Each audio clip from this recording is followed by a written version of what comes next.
Ya, sahabat Indonesia, lagi di Hot News Kanal TV Anak Bangsa. Baru-baru ini polisi melakukan satu operasi penggerebekan untuk jalur narkoba dan ditemukannya di kawasan Petamburan. Tidak tanggung-tanggung 200 kg syabu ditemukan di Petamburan. Nah, kabarnya menurut keterangan polisi bahwa ini adalah operasi di mana dananya nanti ini juga disalurkan untuk kegiatan terorisme katanya.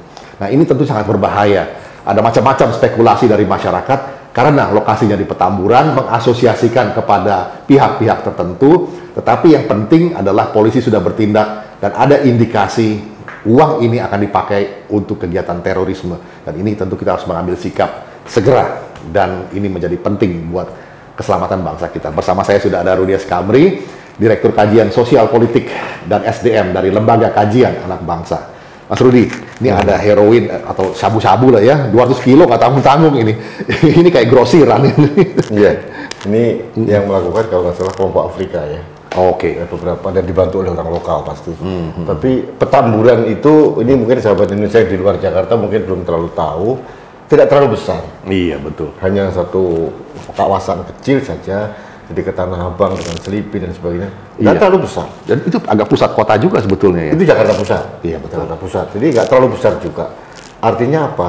Kalau ada aktivitas orang-orang hitam atau mungkin orang-orang pendatang yang bermain narkoba, kemudian berdekatan dengan markas besar FPI, kita tidak boleh menyalahkan kalau akhirnya dikait-kaitkan dengan itu. Apalagi ada statement dari kepolisian bahwa ini ada indikasi untuk membantu terorisme. Oke. Nah, satu hal yang perlu saya sampaikan, Mas, dalam paparan dari Pak Irjen Beni Mamoto, itu adalah 37 teroris itu terindikasi berafiliasi awalnya di FPI. Nah, itu dia. Nah, ini yang harus diwaspadai. Apakah ini ada kaitan atau tidak, kita serahkan pada aparat negara. Tapi ini adalah alat yang kuat, ya, bahwa kita harus waspada lagi. Dan mereka ini, Mas, kalau beberapa kegiatan teroris dulu zaman si Imam Samudra dan sebagainya, mereka melakukan dengan banyak hal, merampok toko emas, merampok banyak hal, kemudian termasuk ya dari uang-uang haram ini. Itu teroris menghalalkan segala cara gitu. Iya, mereka bagi mereka ini kan uang-uang yang penyokong terorisme itu kan harus diambil dari orang kafir kayak gitu. Ini ada game yang sangat sesat ya, dan mereka melakukan berbagai cara. Gitu. Jadi saya setuju dengan apa yang dikatakan Mas Hermawan Sulistyo, kalau mau meredam terorisme adalah harus dipotong jalur dananya ini. Oke. Dan ini salah satu upaya. Saya tidak menyebutkan Petamburan ini terkait dengan FPI ya, ini belum tentu ya, ini belum terbukti juga. Kita nggak boleh gegabah juga menuduh, tapi harus diwaspadai juga. Dan ini ada kayak pasal kan, Mas. Pasal harus ditata kembali, betul-betul dibentukkan gitu. Tapi pemotongan jalur pendanaan ini penting. Kalau kita bicara perang, yang paling penting adalah jalur logistik. Tapi kalau terorisme, jalur dana. Begitu jalur dana habis, mereka habis juga. Nah, ini menjadi penting karena apa? Lokasi Petamburan itu nggak karena tadi Mas Rudi katakan kecil, dan operasi sindikat-sindikat gelap ini kan seringkali juga memohon perlindungan dari kelompok-kelompok, bisa otoritas yang resmi kepolisian misalnya ya, ini bukan menuduh tapi di tempat lain bisa begitu dengan menyuap, atau kelompok-kelompok preman yang ada di sekitarnya, atau preman-preman yang berjubah gitu ya, hanya untuk melindungi operasi mereka di situ, sehingga nggak ada yang, selama ini nggak pernah ada yang berani untuk melakukan penangkapan atau penggerebekan gitu. Apakah ini yang pertama kali, kita juga belum tahu. Tentu aja mungkin udah lama sekali ini berlangsung. Kalau kita bicara tentang sindikat narkoba, ada namanya Kampung Ambon, Kampung Makassar, kemudian kalau kita lihat, Mas, kita kan sering di daerah Petamburan, Selipi, itu kan banyak banget orang-orang yang orang, mohon maaf nih, orang Afrika, tidak semua orang Afrika seperti itu ya. Tapi itu kan terkait dengan dekatnya mereka dengan Tanah Abang. Karena mereka biasanya kulakan, Mas, kulakan barang. Dari Tanah Abang dibawa ke mereka. Tapi kan kalau kita ini Jakarta Pusat ini berkerumun. Nah, kekuatan yang paling bisa kita harapkan adalah kekuatan intelijen untuk menyusup ke sana. Karena apa? Kalau kita mengharapkan dari aparat yang berseragam, agak sulit, karena itu terdeteksi. Dan jangan Mas, kita juga kaget polisi mengantarkan surat panggilan sebagai saksi yang ditolak kok. Mereka ini, makanya saya bilang, tadi dalam opini saya bilang FPI ini layak untuk dibubarkan. Ya karena sudah pertama tidak mempunyai legal standing, nggak terdaftar di mana-mana. Oke. Yang kedua, orang-orangnya dalam organisasi banyak melakukan keributan dan melakukan hal-hal yang sangat mengganggu kenyamanan masyarakat. Jadi layak. Nah, hal seperti ini Mas, terkait dengan keberadaan tadi orang-orang sindikat yang di Petamburan. Saya meminta pada polisi untuk mengkaitkan, menyusun pasalnya, apakah ada hubungan atau tidak. Nah itu dia. Nah ini harus kita lihat apakah ini terkait dengan upaya kita untuk memotong jalur pendanaan mereka. Ya. Kalau tidak Mas, mereka uang dari mana? Ya. Kan mereka butuh dana dari mana-mana untuk aktivitas Mas. Butuh seragam putih, itu perlu pakai sepatu putih, jubah putih gitu ya.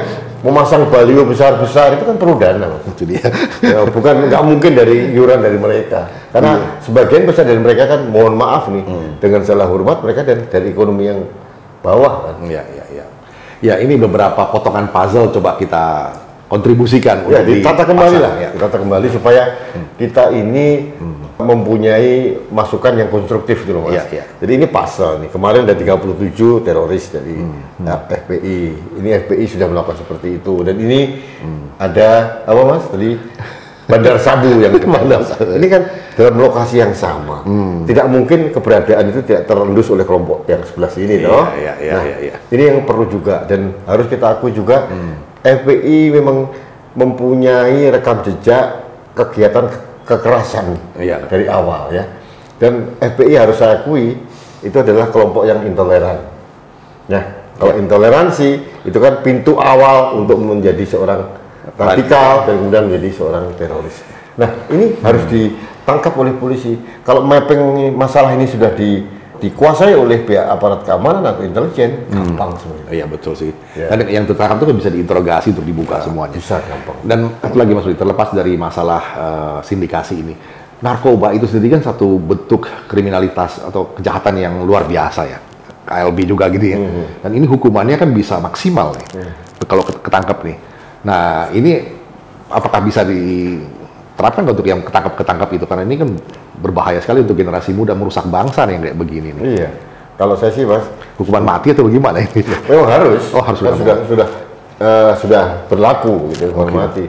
Meskipun kelemahan kita adalah eksekusinya lama Mas, bertahun-tahun. Ini yang menjadi masalah. Ada seorang dihukum mati, jaksanya mati duluan daripada dia, kan lucu karena tertunda-tunda juga. Jadi ini saya setuju Mas.